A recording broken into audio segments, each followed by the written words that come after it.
All right, let's talk St. Patrick's Day. Today, we're going to peel back all those layers of green to get to the real, surprising story behind one of the world's biggest parties. I bet when you think of St. Patrick's Day, a few things come to mind, right? Green beer, shamrocks, parades. But how much of that is the real deal and how much is just, fun folklore? Well, let's find out. Okay, so first up, let's talk about the man of the hour, St. Patrick himself. And we're going to jump right in with a misconception that's, well, it's a pretty colorful one. Right, March 17th. You know the date. It's circled on calendars all over the world. This all started as a pretty serious religious feast day way back in the 17th century. Obviously, it's kind of blown up since then into this massive worldwide celebration of all things Irish. But where did all the symbols we know and love actually come from? Okay, get ready for this, because it might just blow your mind. You know how everything is green on St. Patty's Day? Well, the original color associated with St. Patrick was actually blue. Seriously, blue.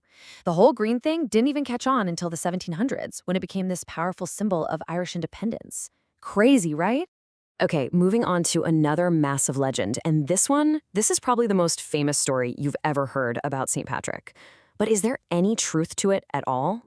Oh yeah, you know the one. The story of St. Patrick, standing on a hill, pointing his staff, and bam!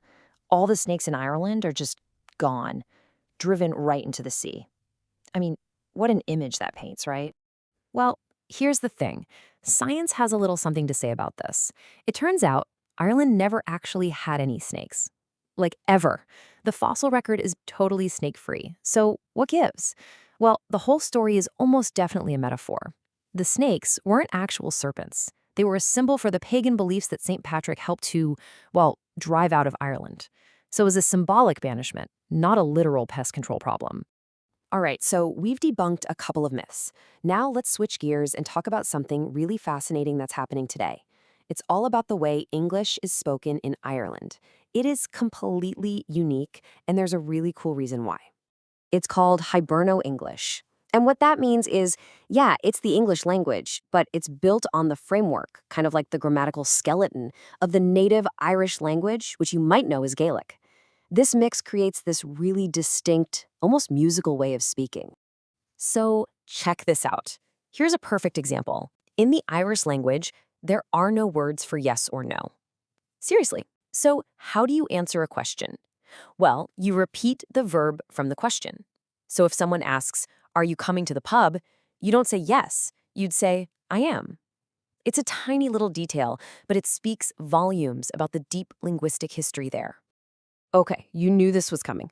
We can't possibly talk about St. Patrick's Day without talking about leprechauns. But I'm here to tell you that little guy on your cereal box, he is nothing like the original figure from Irish folklore. So today, we think of them as these friendly, cute little cartoon characters, right? But the leprechaun from actual folklore, oh no. They were grumpy, they were loners, and they were total tricksters. Not exactly the friendly mascot we know today. And get this, they had a day job. They weren't just sitting on pots of gold all day. They were cobblers. Yeah, shoemakers for the other fairies. And the legend says that if you're out in the Irish countryside and it's super quiet, you should listen really closely for this faint tap, tap, tap sound of a tiny hammer. That's how you know a leprechaun is nearby, hard at work. So let's say you hear that tapping and you're actually quick enough to catch one. The lure says he has to grant you 3 wishes to be set free. But you gotta be careful. These guys are masters of deception and will try to trick you with your own words.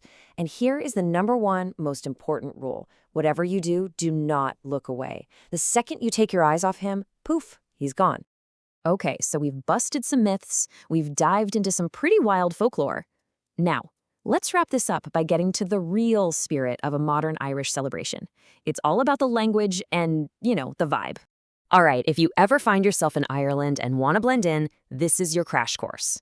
The big one you have to know is craic. It's spelled C-R-A-I-C, and it's pronounced crack. Now, it means more than just fun. It's the whole atmosphere, the good conversation, the energy, the entertainment. A few other quick ones. Grand just means fine or okay.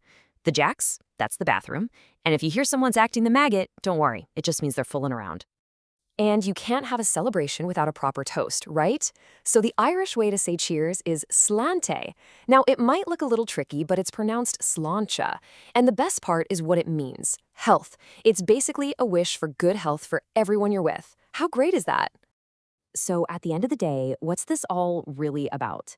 When you strip away the green beer, the legends about snakes, and the cartoon leprechauns, the true spirit of St. Patrick's Day is really about one thing connection. It's about sharing that crake with people you enjoy being around. It's about community and just having a good time together.